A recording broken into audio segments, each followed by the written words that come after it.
Jadi Bapak Ibu, saya pilihkan bacaan yang satu dari Abdullah Said ya, menganalisis pikiran Cak Nur dan Gus Dur ya, dan spesifik gaya tafsir mereka ya.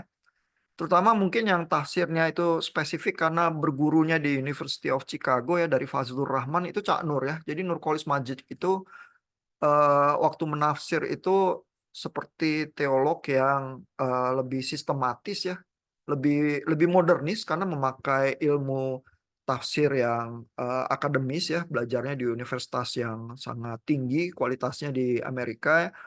Kalau Gus Dur dia lahir dari pesantren terus belajarnya sastra ya, jadi lebih lebih sastrawi ya. Tapi karena dia sangat dalam juga di dalam tradisi pesantren itu, gaya tafsirnya juga diterima umum. Namun dia mengikuti perkembangan zaman ya, dan ciri khasnya teman-teman dari kelompok NU adalah mereka itu melebur ya dengan budaya lokal, begitu ya, dan tidak mesti merasa harus mengacu kepada hal-hal yang ada di apa, di Mesir ya, atau di Jazirah Arab begitu ya, untuk menjadi acuan gitu ya, karena buat mereka Islam itu adalah Islam yang dihidupi di Indonesia begitu ya. Sehingga gaya tafsir yang semacam itu yang mereka kembangkan juga jadi sangat interesting ya. Nah, kita lihat dulu ya beberapa bagian dari papernya Abdullah Said ya. Lalu saya tunjukkan juga nanti dari bukunya Pringle itu ya, tentang landscape kelompok Islam di Indonesia. Ada sedikit beberapa paragraf yang membahas perbedaan antara NU dan Muhammadiyah, supaya kalau Bapak Ibu yang tertarik bisa punya orientasi ya sebenarnya perbedaannya seperti apa. Lalu nanti kita coba lihat juga beberapa di web ya, informasi-informasi terkini yang membahas NU dan Muhammadiyah, terus mungkin juga bagian tafsir ayat tertentu yang diolah oleh Cak Nur ya. Nah, ini dari papernya Abdullah Said ya, soal ijtihad ya.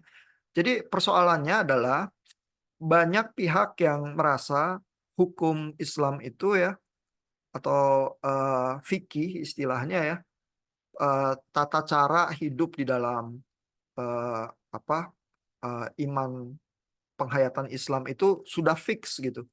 Ya mungkin secara perasaan, walaupun fikih bicara tentang hukum eh, tata cara kehidupan ya, secara perasaan mungkin mirip secara kalau orang Kristen tuh memikirkan doktrin ya. Doktrin juga udah lewat pergumulan, kadang-kadang beratus tahun dan dikodifikasi ya di dalam sistematik teologi tertentu, terus dirasa udah baku. Ya jangan dikutak-kutik lagi begitu ya. Karena ya kamu tinggal baca aja buku sistematik teologi dari Louis Berkhof atau Bavinck atau Wayne Grudem atau siapapun teolog yang kamu pilih, udah itu fix gitu ya. Nah, mungkin perasaannya mirip seperti itu ya, sehingga membicarakan bahwa oh fikih mari kita pikirkan ulang, kita melakukan ijtihad ya, kita melakukan struggle ya untuk melakukan tafsir lagi sebenarnya di zaman modern ini seperti apa, itu bukan hal yang dengan mudah diterima oleh semua kalangan agama. Begitu ya, sehingga Bapak Ibu bisa lihat struggle-nya juga ya, dan betapa sebenarnya perjuangan Nurcholis Majid itu eh, luar biasa ya, melakukan pembaruan dan pemikiran teologi yang sangat maju sebenarnya ya. Nah, di sini di bagian ini ya, ada satu paragraf bilang bahwa buat Nurcholis ya, Quran itu tidak terjadi di dalam vakum ya. Bapak Ibu bisa bayangkan bahwa pemahaman konsep pewahyuan yang turun dari surga secara langsung itu sangat mendorong kepada penafsiran yang literal ya sebenarnya ya, karena ini ada hawa kekekalan ini yang melekat erat di dalam kitabnya begitu ya. Bahkan nuansa kekekalan itu seolah-olah eh, Allah sendiri yang menjelma menjadi kitab ya, karena itu kan firman ya yang berasal dari surga begitu ya. Nah, sehingga movement ya untuk melakukan tafsir yang lebih memperhatikan konteks ya. Bapak Ibu harus bayangkan mungkin lebih berat ya perjuangannya dibandingkan misalnya di dalam agama Kristen begitu ya.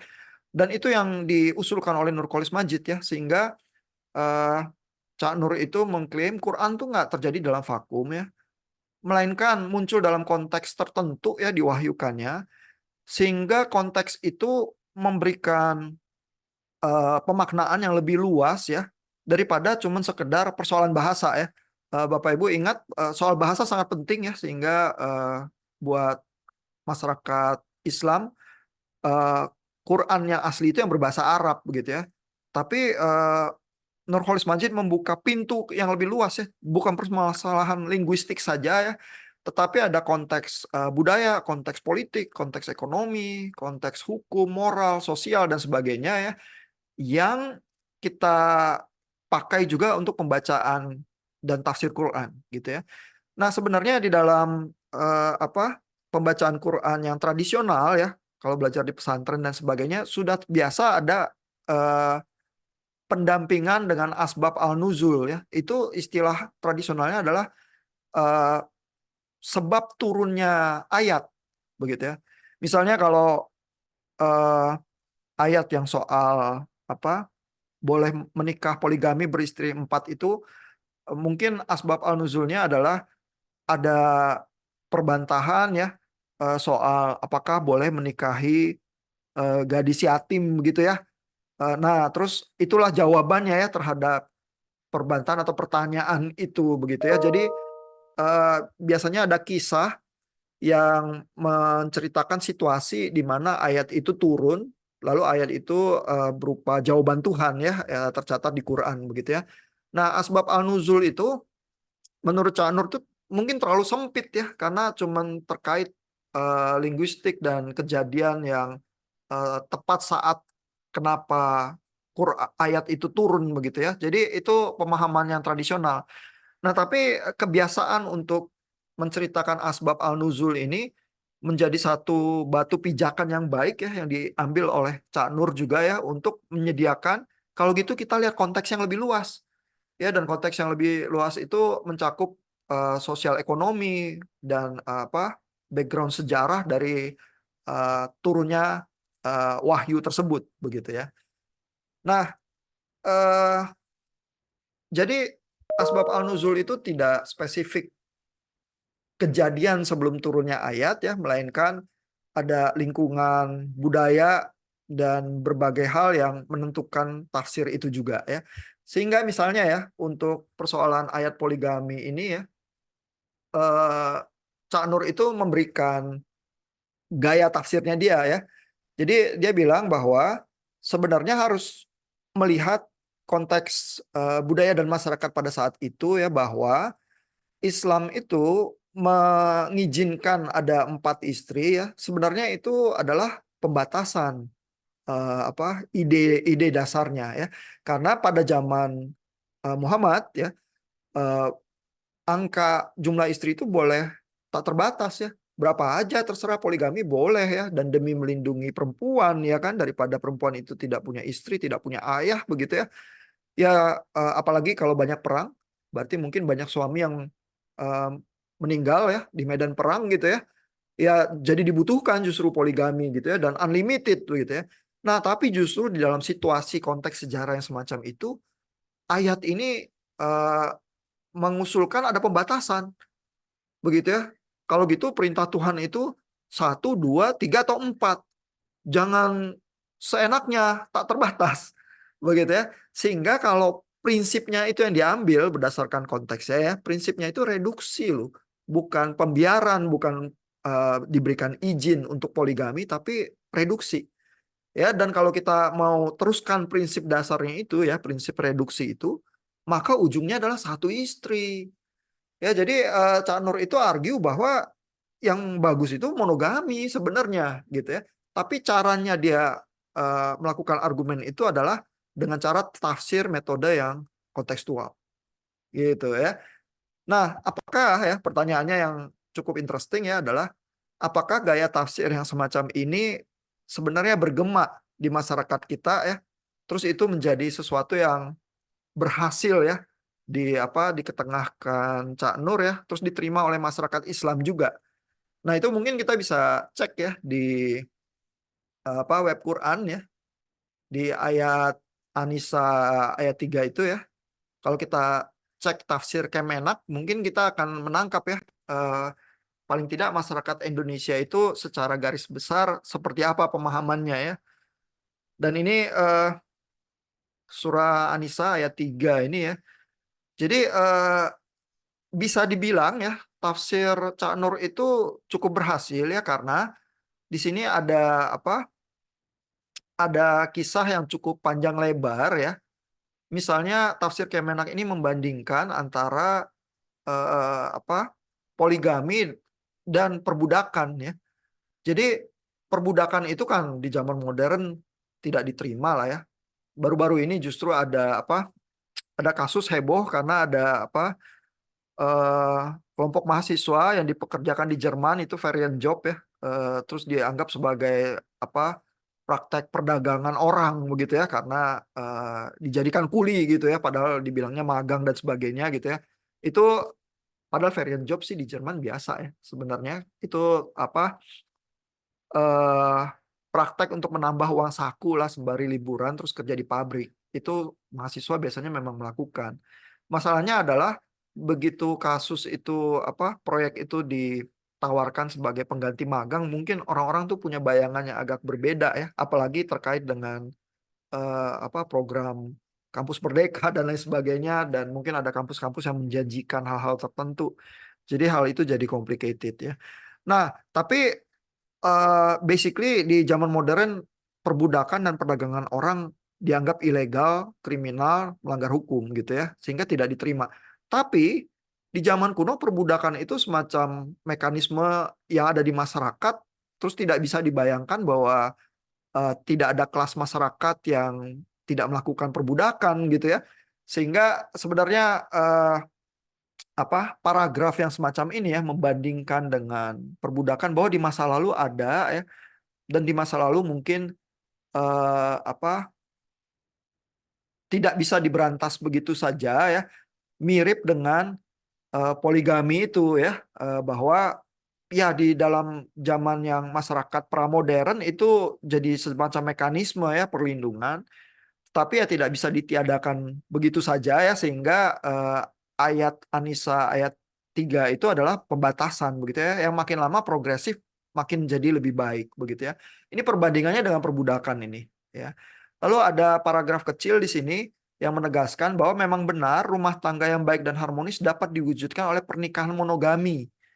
Ya, jadi ada penegasan terhadap yang baik itu monogami loh. Ya, adanya poligami dalam rumah tangga dapat menimbulkan banyak hal yang dapat mengganggu ketentraman rumah tangga. Jadi itu even dikonfirmasi ya, mau poligami ya, bisa banyak hal pertentangan begitu ya. Nah, tapi memang ada juga ini ya peluang poligaminya eh, di apa disebutkan ya. Tapi disebutkannya begitu aja ya. Adapun sebab-sebab yang membuat seseorang berpoligami adalah A, B, dan C begitu ya.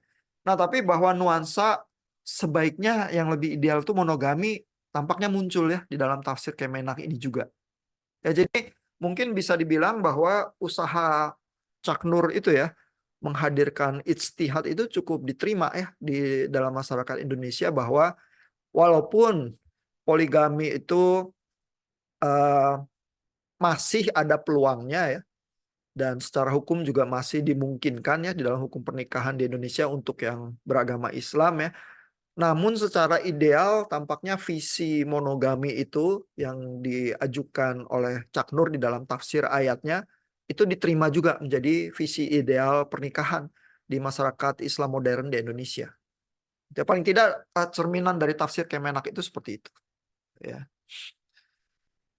Nah, jadi dengan kata lain ya, apakah gaya tafsir Nurcholish Madjid itu ini ya berakar ya di Indonesia?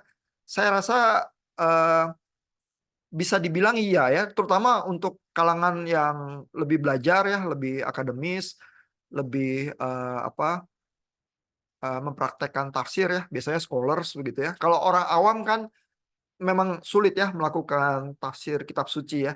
Tapi di kalangan yang terpelajar dan di kalangan santri begitu ya, tampaknya gaya Cak Nur ini diterima ya karena Cak Nur pengaruhnya cukup besar begitu ya. Nah, lalu bagian lain ya yang mungkin penting untuk apa konteks nasionalis di Indonesia ya, itu Ada juga ya diketengahkan di papernya Abdullah Said ya. Nah, ini ada di paragraf yang ini ya. Masalahnya kan adalah di Indonesia kan dulunya 5 agama yang diakui, sekarang ada tambahan ya, termasuk Konghucu ya.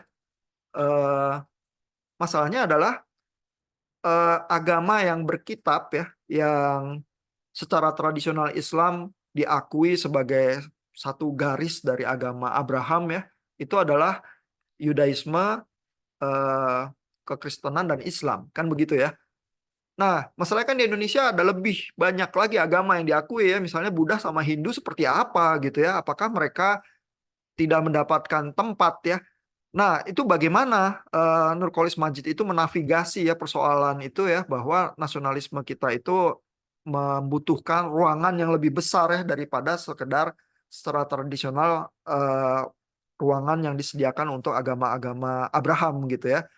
Nah, caranya Nurkolis Majid ya adalah melakukan interpretasi terhadap terminologi ini ya, people of the book ya, Alkitab. Ini secara tradisi kan memang mengacu kalau di Quran itu kepada kelompok Yahudi dan kelompok Kristen ya, yang biasanya apa dianggap sebagai people of the book.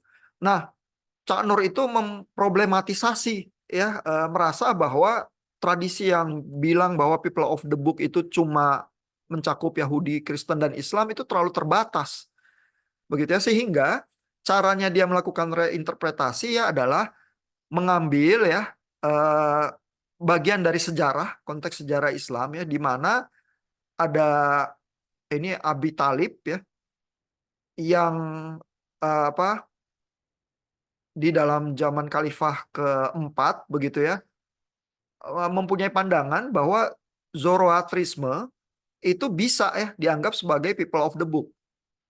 Begitu ya, sehingga lebih luas daripada pandangan yang tradisional itu, sehingga dengan cara penggalian sejarah Islam yang semacam itu ya, Cak Nur itu mengusulkan bahwa people of the book itu bisa include Hindu, Buddha, Konfusius dan Taoisme juga ya, sebagai kita membicarakan mereka sebagai people of the book gitu. Sehingga dengan demikian ruang untuk komunitas agama yang berbeda itu jadi terbuka. Ya, karena ada bagian-bagian dari Quran yang berbicara tentang people of the book itu dengan simpatik ya, memberikan ruangan untuk perbedaan-perbedaan gitu ya. Nah, jadi kembali ini juga tafsirnya kontekstual ya, bukan literal hurufiah begitu saja ya, melainkan ini memang jadi harus penggalian sejarah, penggalian konteks budaya dan lain sebagainya untuk bisa mengusulkan tafsir yang semacam itu gitu ya. Nah, jadi itu sedikit contoh ya bagaimana Nurkolis Majid itu melakukan tafsirnya ya. Nah, sebenarnya sih di kalangan Kristen ya dan mahasiswa seminarian Kristen yang belajar hermeneutik ya, belajar tafsir, persoalan bahwa tafsir itu harus dilakukan kontekstual itu cukup biasa ya. Karena Bapak Ibu sering mendengarkan apa slogan atau adagium yang bilang bahwa meaning is always in context. Ya, bahwa apa arti kata itu kalau disebutkan begitu aja di dalam vakum itu nggak ada artinya apa-apa gitu ya. Eh, Misalnya aja kalau Bapak Ibu baca ini ya, apa kisah orang Samaria yang baik ya. Terus di dalam tradisi agama kita udah selalu merasa kalau ada orang terus berasal dari Samaria itu pasti baik gitu karena judul parabelnya aja orang Samaria yang baik ya. Tapi kan buat yang belajar eh, kitab kan tahu ya bahwa Samaria itu musuhan sama Yahudi ya. Dianggapnya separuh kafir itu Samaria ya. Jadi harusnya apa orang kalau menghandle sesuatu yang dari Samaria itu dengan perasaan jijik atau separuh jijik lah paling sedikit begitu ya. Nah, tapi justru di dalam kisah Injil Lukas jagoannya orang Samaria itu. Dan kenapa orang Samaria itu baik? Karena dia yang satu-satunya menolong orang yang dirampok dan terkapar di jalanan ya, bukan ahli Taurat dan bukan imam ya. Ahli Taurat dan imam buru-buru karena harus khotbah gitu ya. Minggir mereka lihat lihat orang terkapar di jalanan minggir. Ini orang Samaria bajingan ini ya yang akhirnya menolong ya orang yang kerampokan dan terkapar gitu ya. Jadi kalau kita melihat konteksnya ya, kalau cuman lihat kata Samaria di dalam vakum itu meaningless ya. Tapi begitu kita uraikan konteksnya baru tuh kita bisa lihat ya meaning apa sebenarnya yang lagi berusaha dilakukan oleh Lukas begitu ya. Kalau Bapak Ibu ke rumah sakit misalnya rumah sakit Siloam ya, terus ada ruang, oh ada ruang, ini ruang Samaria begitu ya. Itu Bapak Ibu langsung merasa ini ruang yang baik gitu ya. Padahal ini ruang yang separuh kafir gitu ya sebenarnya ya kalau Bapak Ibu baca Alkitab baik-baik gitu ya. Karena konteks itu tuh udah terlupakan mungkin ya di dalam seluruh tradisi kita membaca Samaria sebagai orang yang baik gitu ya. Dan tapi demikian juga ya kita merasa selalu Farisi itu orang jahat. Ya, Farisi itu legalis ya. Padahal di kelompok Yahudi ya Farisi sampai sekarang masih ada ya. Karena Farisi modern ada loh, bukan cuma di zaman Yesus loh. Dan nggak semua orang Farisi jahat ya. Orang Farisi itu orang yang berusaha hidup sungguh-sungguh ya, mengkodekan gaya hidup di dalam zaman modern ini sehingga bisa menghidupi Yudaisme dia dengan serius. Kan begitu ya sebenarnya ya. Tapi kan di dalam kepala kita Farisi jahat, Samaria baik gitu ya. Nah kita mungkin juga kalau melakukan praktek tafsir kontekstual itu dengan lebih disiplin ya, nah kita bisa merasakan tuh nuansa-nuansa itu hadirnya ke depan mata kita itu dengan kompleksitas tertentu ya. Sehingga kalau khotbah atau membicarakan ayat-ayat kitab suci mungkin juga lebih punya kedalaman ya, lebih punya daging gitu daripada cuman tulang belulang gitu aja yang karena apa impresi singkat begitu ya. Nah, Cak Nur itu melakukan hal-hal itu tuh ya dan sangat luar biasa ya. Dia mengetengahkan gaya tafsirnya itu di Indonesia dan dalam konteks kita gitu ya. Nah, mungkin segitu dulu kali. Dari Bapak Ibu ada pertanyaan atau komentar? Pak Edric yang nulis texting nih kali ini eh, tampaknya cukup mengagumi juga ya gaya tafsirnya Cak Nur itu. Pak Edric ada komentar atau pertanyaan? Ini kayak eh, nggak menyentuh tokoh besar yang bagus tuh bisa pemahaman yang cukup berbeda begitu dengan eh, penafsiran tradisional dan nggak mungkin nggak disalahkan tengahnya bisa seolah menganggap dua belah pihak, tapi sedang menggitu uh, daerah yang begitu Pak. Pak Edric agak putus-putus ya. Saya agak kesulitan mendengar sih komentarnya. Kalau udah kedengaran, Iya, mungkin kalau dekat sekali sama mic-nya mungkin lebih baik sih. oh iya ya, ya jadi ya saya mengagumi dengan uh, salah satu tokoh ini yang saya tahu kan Gus Dur ya, karena beliau presiden ternyata memiliki pandangan tafsiran yang berbeda gitu dengan yang biasanya. Dan mungkin uh, seperti yang saya tulis di texting juga apa ya,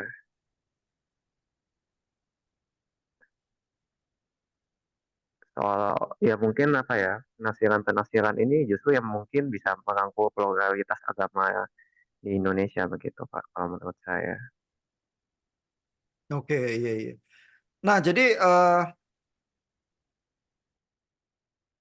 pluralitas yang dirangkul itu ya yang apa dirasa adem gitu ya. Eh, Kalau Bapak Ibu yang pengen baca textingnya Pak Edit jangan ragu-ragu ini ya ngetik komentar apa kosong di forum juga untuk baca nggak apa-apa ya. Nah, silakan aja. eh saya ingin coba mengangkat ya bahwa kadang-kadang pemahaman agama kita itu asimetris ya. Jadi kalau dari kelompok, kalau Bapak Ibu Kristen ya, terus dari kelompok Islam itu menunjukkan semacam apa tendensi keterbukaan terhadap pluralitas ya, itu biasanya kelompok Kristen itu senang ya, salut ya dan mengapresiasi gitu ya. tapi kelompok Kristen sendiri yang lain yang apa menunjukkan semacam apa eh, tendensi ke arah pluralitas seringnya dianggap sesat, seringnya dianggap liberal gitu ya karena ada keterbukaan itu ya. Jadi sikap itu tuh bisa asimetris tuh kadang-kadang fenomenanya ya. Nah, ini gimana menurut komentar Bapak Ibu gitu?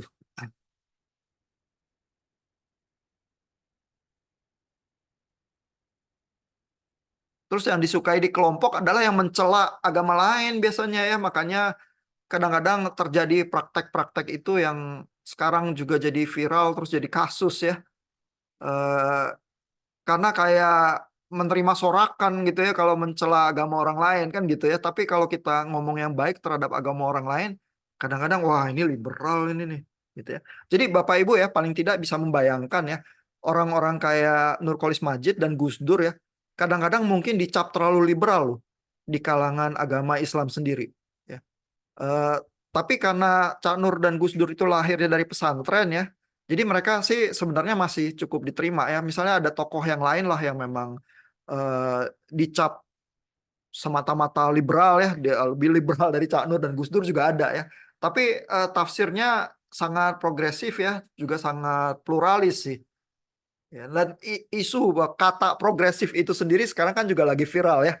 Ada katanya Kristen progresif juga yang muncul di channel-channel tertentu diperdebatkan ya. Barusan juga dari channelnya LAI, kalau Bapak Ibu monitor di YouTube juga kemarin barusan bikin diskusi tentang Kristen progresif itu artinya apa ya.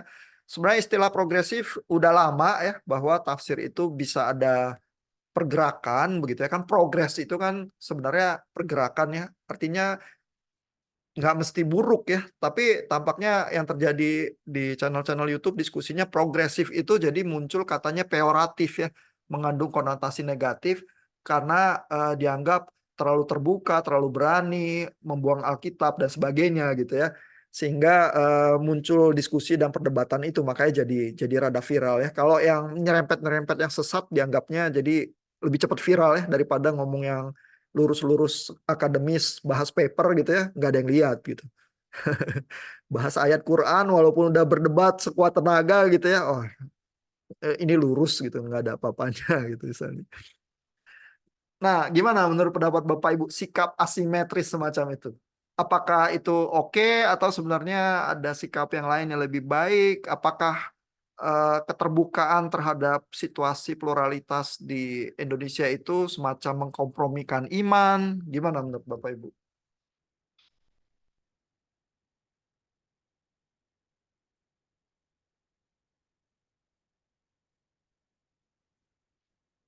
Wah, pertanyaan susah ya.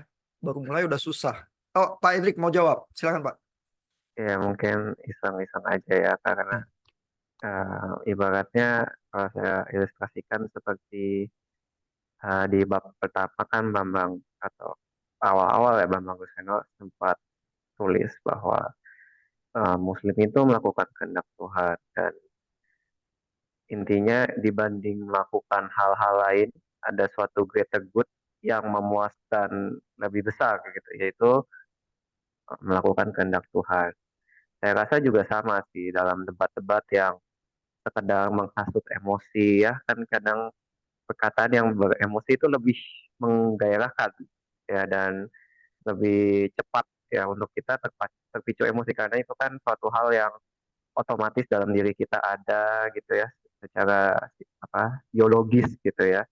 Tapi saya rasa perdebatan yang seperti itu ya sebenarnya kepuasannya hanya sementara dibanding kita berdebat secara akademis yang mungkin menyentuh hal-hal yang membuat kita sendiri takut, meragukan, bahkan ada di tempat saya lihat di kolom komentar ya di YouTube, hati-hati ketagihan begitu. Wah, itu menarik ya komentar ya. Tetapi balik lagi, justru eh, bukankah ada suatu kepuasan sendiri jika kita bisa berdebat secara akademis yang lebih, ya masa kehendak Tuhan cuman ikutin rangsangan biologis gitu ya, nggak pakai logika gitu ya, nggak rasional, nggak dipakai sama sekali, apa bedanya sama binatang. Jadi saya rasa begitu sih, Pak. Oke, ya berarti ini Pak Edric menyuarakan keterbukaan untuk perdebatan dan dialog ya. Mm. Oke, thank you Pak Edric. Ada komentar pertanyaan lain dari Bapak Ibu? Nah, ini saya ingin tunjukkan juga ya dari bukunya Pringle yang tersedia juga. Eh, di situ ada beberapa bagian ya yang terutama memang kelompok terbesar di Indonesia itu NU dan Muhammadiyah ya. Mungkin NU lebih banyak sedikit sih daripada Muhammadiyah ya, tapi angka-angka itu bergerak ya. Di halaman 122 ini sebelah kiri, ini ada satu beberapa kalimat bilang ya bahwa tradisi pesantren itu mirip ya atau punya beberapa persamaan dengan tradisi monastik di dalam kekristenan ya, tetapi tanpa kewajiban untuk selibat atau untuk komitmen seumur hidup. Ya, jadi kalau Bapak Ibu kesulitan membayangkan pesantren ya, itu kayak masuk biara ya, tradisinya monastik ya. Cuman nggak mesti selibat ya, nggak nikah, dan nggak mesti ada sumpah seumur hidup gitu terlibat di biara itu ya. Jadi bisa aja masuk pesantren selama 5 tahun gitu ya, belajar, habis itu ya keluar terus hidup biasa lagi gitu ya. Jadi lebih punya kebebasan ya tradisi pesantren itu, dan apa yang memimpin pesantren biasanya adalah kiai ya yang punya ciri khas ajaran-ajaran tertentu ya, yang punya reputasi, punya scholarship ya, yang apa biasanya menjadi kunci penentu keberhasilan pesantrennya juga ya. Dan apa Cak Nur itu hidup dari apa tumbuhnya dari pesantren yang sangat terkenal ya. Di sini ada ya halaman 126 pesantrennya namanya pesantren Gontor gitu ya. Nah, tapi ini juga semacam apa fenomena yang cukup kompleks ya, karena pesantren Gontor ini ya adalah tempat berasalnya Abu Bakar Ba'asyir, itu ekstremis Islam ya, tetapi juga tokoh semacam Nurkolis Majid ini klaimnya di sini labelingnya religious liberals ya. Jadi Bapak Ibu bisa bayangkan ya tokoh yang seperti Nurkolis Majid seringnya kena label liberals juga. Jadi dari pesantren yang sama bisa menghasilkan Islamic extremis, ini istilah yang dipakai oleh Pringles ya, untuk menunjuk kepada Abu Bakar Ba'asyir yang terlibat di dalam kelompok teroris ya. Lalu tapi bisa muncul yang liberal ya seperti Nurkolis Majid. Jadi fenomena apa biara itu apa pesantren ya yang mirip biara itu cukup kompleks sehingga Bapak Ibu bisa membayangkan bahwa mungkin sekolah teologi ya kalau mau dianalogikan dengan biara ya bisa saja menghasilkan seseorang yang berpikirannya sangat progresif ya atau dicap liberal ya oleh lingkungannya ya, tapi juga bisa menghasilkan yang fundamentalistik begitu ya, bahkan mungkin ekstremis begitu ya. Padahal mengecap pendidikannya sama ya. Jadi pendidikannya sama itu memberikan semacam latihan ya, keseriusan tertentu ya, kayak masuk biara, masuk pesantren itu masuk STT ya di dalam konteks Bapak Ibu ya. Tapi hasilnya itu nanti tergantung perjalanan Bapak Ibu tuh ya, apakah mengarah ke eh, yang lebih positif atau lebih negatif ya. Kadang-kadang positif atau negatif itu tergantung kelompoknya ya, bagaimana label-label itu digunakan ya. Kata progresif itu sendiri bisa jadi artinya positif, bisa negatif. Kata fundamentalistik itu bisa dielulukan, tapi juga bisa menimbulkan kehati-hatian ya, tergantung kelompoknya jadi. Ya. Nah, jadi apa fenomena keagamaan itu bisa bisa cukup complicated ya. Lalu antara dua kelompok apa besar di masyarakat Islam juga ada perbedaan-perbedaan tipis ya yang kadang-kadang menjadi ciri khas tapi juga kadang-kadang sangat apa khas dan halus ya perbedaan itu begitu ya. eh Ya ini ada paragraf kecil ya di halaman, ini halaman berapa ya?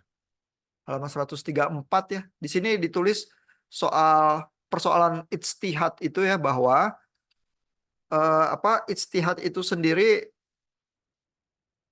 mungkin tidak dengan mudah diterima oleh banyak kelompok Islam ya, karena sejak zaman pertengahan banyak Muslim scholars yang Sunni itu menganggap bahwa gerbang ijtihad itu sudah ditutup, udah selesai, fikih itu sudah dirumuskan ya. Mungkin mirip lah sama orang-orang yang merasa doktrin ini udah fix, udah nggak ada lagi pekerjaan menghasilkan doktrin atau pemahaman yang baru ya. Sedangkan kalau orang yang mungkin berpikir semper reformanda ya, terus-menerus mereformasi diri, misalnya ya, mungkin punya pandangan yang lain ya terhadap bagaimana berpikir teologi itu gitu misalnya ya. Nah, lalu di bagian paragraf di halaman berikutnya ini di sebelah kanan yang agak bawah ini ya, ada sedikit penjelasan tentang perbedaan antara NU dan Muhammadiyah ya. Eh, NU itu secara fikih ya ada 4 mazhab ya, itu mengikuti mazhab Syafi'i ya. Ini kita memang di kuliah kita nggak bahas soal hukum Islam ya, karena bisa jadi complicated ya, tentang perbedaan mazhab-mazhab itu ya. eh, Bisa ada detil-detil gitu ya. Tapi secara umum NU itu menerima Syafi'i, tetapi juga merecognize yang 3 yang lain. Jadi sebenarnya cukup open ya NU itu ya. Sedangkan Muhammadiyah ya, ciri khasnya yang disebut Pringle di sini adalah lebih bersifat reformis ya. Jadi kata itu yang dipakai ya, lebih bersifat reformis, eh, lebih back to Quran ya. Lalu bersama hadits begitu ya.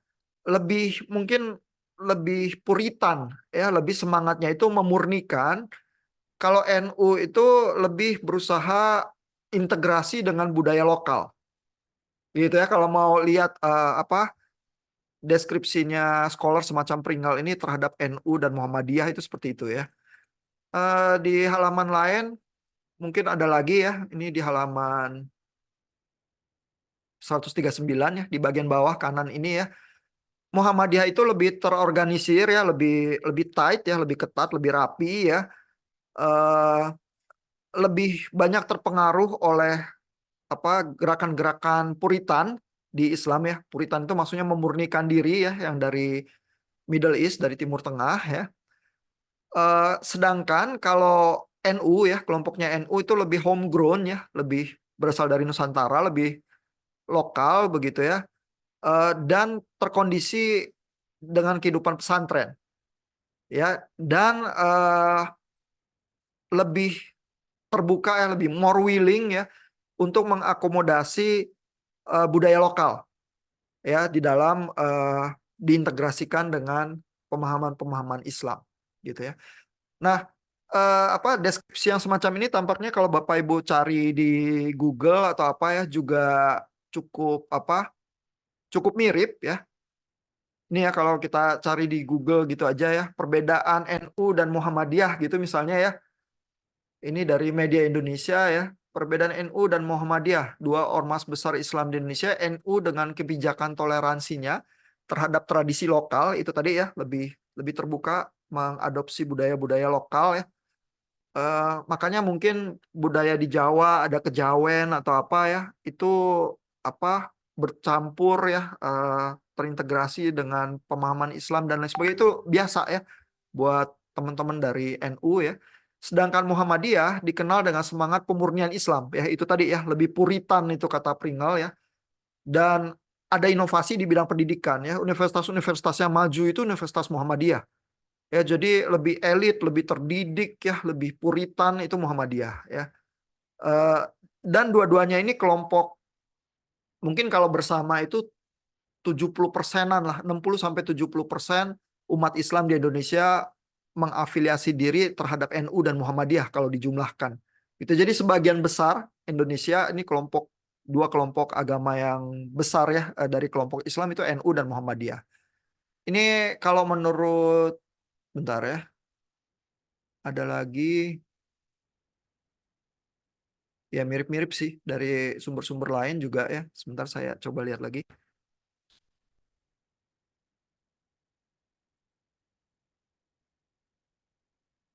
Berapa sih jumlahnya ya? Mungkin Bapak Ibu tertarik juga untuk lihat jumlah ya. Jumlah selalu agak sulit ya, tapi ini ada eh, dari Denny JA ya dari lembaga survei ya, ada yang bilang bahwa ini tahun 2023 ya, dari lembaga lingkaran survei Indonesia LSI, bahwa yang NU itu ada peningkatan ya, sementara Muhammadiyah ada sedikit penurunan ya. Jadi yang NU itu tadinya 27,5% tahun 2005 naik jadi 56,9%. Jadi kalau kita bilang sebagian besar umat Islam di Indonesia merasa berafiliasi ke NU itu benar tuh, karena lebih dari 50% ya menurut LSI ya tahun 2023. Sedangkan Muhammadiyah itu tadinya 9,4% ya, terus disinyalir turun jadi 5,7%. Ya, tapi berarti antara 5 sampai 10% itu Muhammadiyah itu kelompok elit ya. Lebih terdidik di kalangan universitas ya, lebih puritan, lebih pemurnian. Kalau yang NU lebih merakyat ya, lebih bercampur dengan budaya lokal ya, mengembangkan Islam untuk keindonesiaan ya, lebih Nusantara ya. Sehingga kalau Bapak Ibu lihat ya, ada istilah yang sangat terkenal dari kalangan NU itu bilangnya adalah Islam Nusantara. Ya ini bahkan ada postingannya di Wikipedia ya, Islam Nusantara ya adalah terminologi yang digunakan khas dari Indonesia ya, dikembangkan oleh Nahdlatul Ulama nih mulai dari tahun 2015 ya, sebagai satu alternatif interpretasi atau representasi Islam global ya, yang selama ini didominasi oleh eh, satu tendensi yang dari Arab ya, atau Wahabisme. Ya, jadi ini alternatif terhadap pemahaman Wahabi itu yang lebih puritan mungkin ya, sehingga dipakai terminologi Islam Nusantara. Ya. Nah kalau kalangan Muhammadiyah bukan pakai istilah Islam Nusantara ya, tapi yang dipakai adalah ini istilahnya ya, Islam berkemajuan. Ya, jadi ini ada dari websitenya Muhammadiyah ya, konsep Islam berkemajuan dan Islam Nusantara saling melengkapi gitu ya. Jadi Islam berkemajuan itu kalau diterjemahkan tuh bunyinya mirip Islam progresif sebenarnya ya, karena berkemajuan itu progres gitu ya. Nah ini apa semacam istilah tandingannya itu. Ya, jadi sebenarnya kedua kelompok ini mencoba cukup progresif ya. Cuma yang Muhammadiyah itu lebih puritan, yang NU itu lebih terintegrasi dengan budaya lokal ya. Dan istilah-istilah yang mereka pilih itu ya, Islam Nusantara dan Islam berkemajuan. Dan ini adalah keduanya itu melingkupi sebagian besar jadi masyarakat Islam di Indonesia. Nah, pertanyaannya buat Bapak Ibu ya, yang menarik ya. Dan karena Bapak Ibu juga mahasiswa seminari ya, adalah kalau Bapak Ibu membayangkan ya, eh, komunitas Kristen kan juga bervariasi ya. Katakanlah yang apa gampang dibayangkan karena ada ciri khas ya, misalnya gereja Protestan karismatik dan gereja Protestan reform gitu ya. Kalau mau dipadankan yang mana yang lebih mirip Muhammadiyah, yang mana lebih mirip NU menurut Bapak Ibu? Walaupun pasti nggak bisa beneran sama ya, tapi yang mana gitu.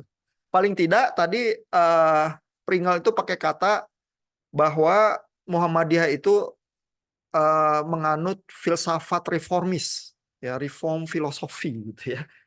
Itu kata yang dia pakai ya. Mungkin sebenarnya itu bernuansa tradisi Kristen ya, tapi dikenakan kepada kelompok Islam di Indonesia gitu ya. Mungkin sih nggak sepenuhnya benar dan ada meleset ya, tapi ini kan latihan berpikir yang cukup interesting ya. Menurut Bapak Ibu, orang reform itu lebih mirip yang mana? Oh, ini Bu Lea nulis ya di chat.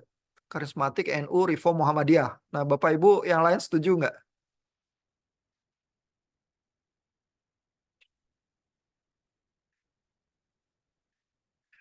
Jadi ini semacam cermin ya, yang Bapak Ibu pegang di depan wajah sendiri gitu ya.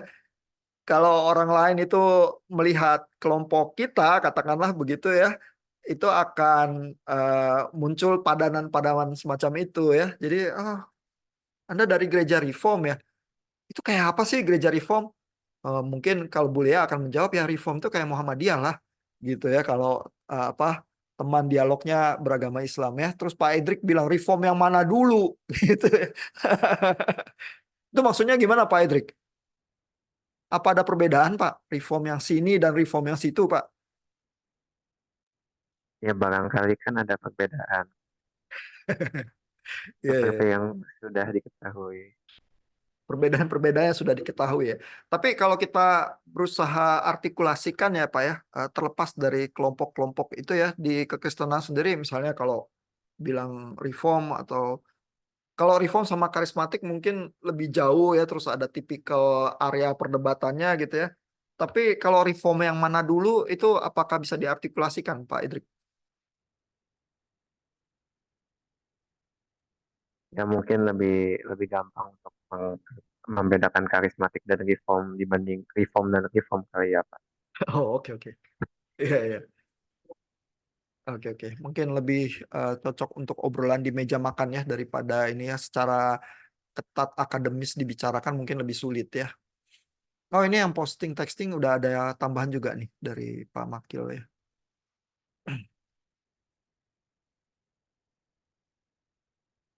Iya.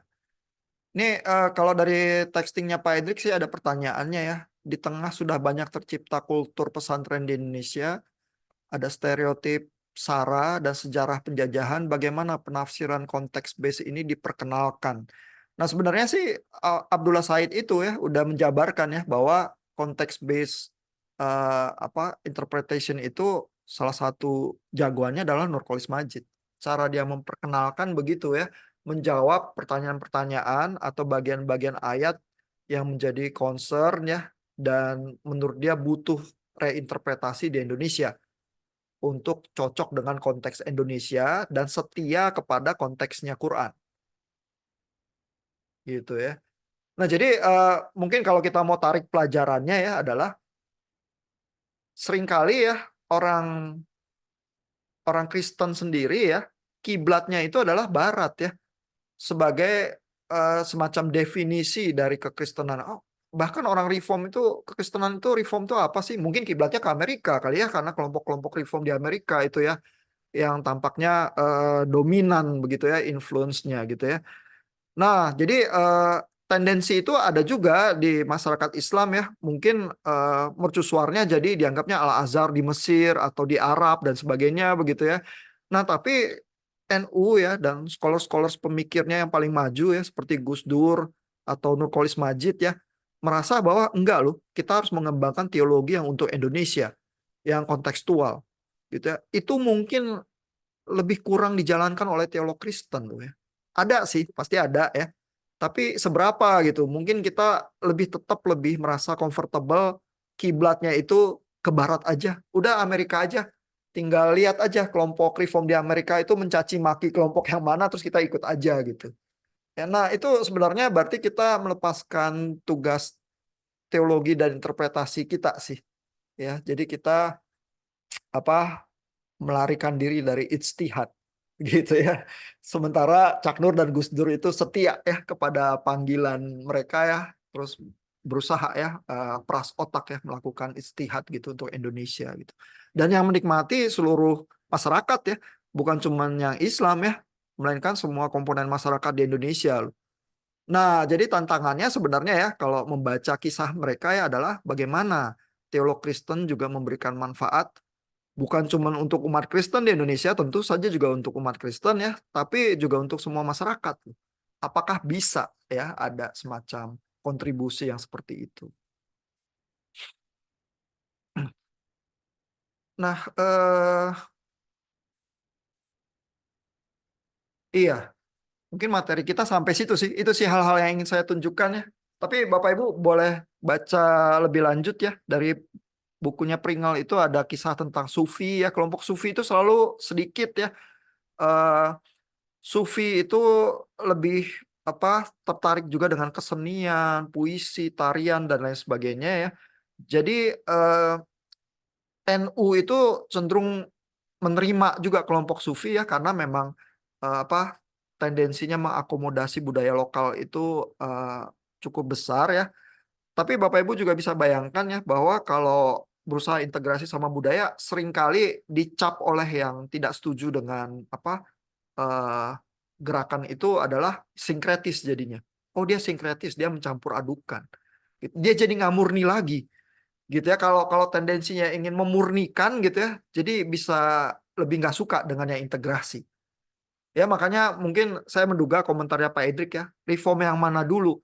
Jadi ada reform yang semangat pemurniannya sangat tinggi gitu ya, mungkin lebih nggak suka integrasi ya karena dianggap itu mencemari gitu ya. Tapi ada yang reform yang slogannya integrasi gitu ya. Nah, mungkin itu bisa menghasilkan cita rasa yang berbeda ya waktu tafsir dan sebagainya gitu. Ya. Nah, silakan Bapak Ibu kalau ada komentar atau pertanyaan.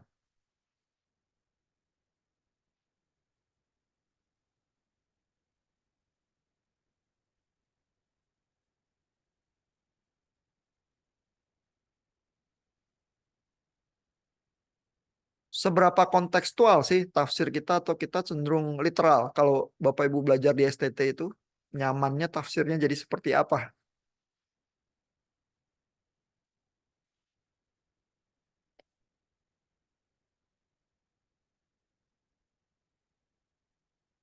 Apakah ada ayat-ayat Alkitab yang kita berhasil tafsir dengan sensitivitas bahwa kita ini bangsa terjajah gitu ya? Karena Pak Idrik itu menyebut ya di dalam pertanyaannya ada sejarah penjajahan ya.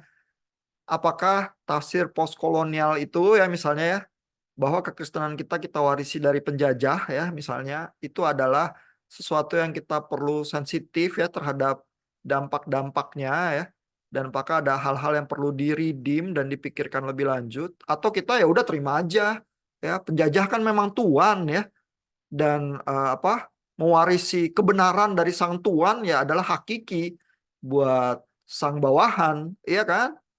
Nah, terus kita gimana gitu berteologinya ya?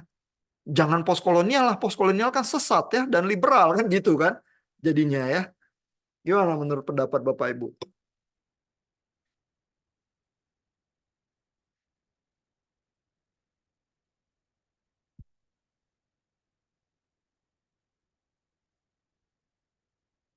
Pak Edric lagi nih yang memandang langit-langit. Banyak keresahan kayaknya Pak Edric. Ya hanya kepikiran aja sih Pak. Soalnya kan bicara tentang penjajah bisa dibilang perjanjian kalau di Alkitab kan ada penafsirannya tuh perjanjian suzerain vassal di mana itu juga mirip raja besar raja kecil jadi kan harus menerima yang lebih besar begitu. Nah itu mungkin isu-isu yang sensitif kalau sudah di Indonesia lalu tahu Kristen itu agama penjajah begitu lalu dikenalkan ini sama Tuhan tuh ya mirip gitu itu mungkin hal-hal yang memantik kesalahpahaman atau perdebatan panas gitu kali Pak. Iya, dan mungkin walaupun sama-sama bangsa terjajah ya, beban kita dan PR teologi kita itu berbeda ya dibanding dengan India atau dibanding dengan Malaysia, Singapura begitu ya. Sama-sama sih bangsa terjajah, tapi persoalan-persoalan kita beda dan mungkin butuh jawaban-jawaban yang berbeda juga ya. Dan Muslim scholars itu mungkin lebih maju ya melakukan tugas itu dibanding Muslim yang umat yang Kristen kalau di Indonesia ya. Ya, mudah-mudahan saya salah dan mudah-mudahan Bapak Ibu membuktikan saya salah ya dengan nanti melakukan tugas-tugas itu dengan lebih baik ya kalau udah lulus ya Bapak Ibu ya. Atau siapa tahu lewat skripsi atau tesis ya ada proyek-proyek tertentu yang Bapak Ibu juga bisa berusaha jawab ya. Oke, saya rasa cukup ya untuk hari ini. Thank you untuk Bapak Ibu yang udah ngerjain texting ya. 2 minggu lalu kita jadwal debat, klaim debat dari Pak Edric itu yang kita akan mainkan ya. Terus minggu depan nanti saya posting teks yang dari Amina Wadud untuk Bapak Ibu nikmati dan coba baca ya, renungkan ulang ayat-ayat sulit itu ya dari Anissa itu bagaimana sebenarnya seorang feminis seperti Amina Wadud membacanya ya. Mudah-mudahan menginspirasi juga gaya tafsirnya dia.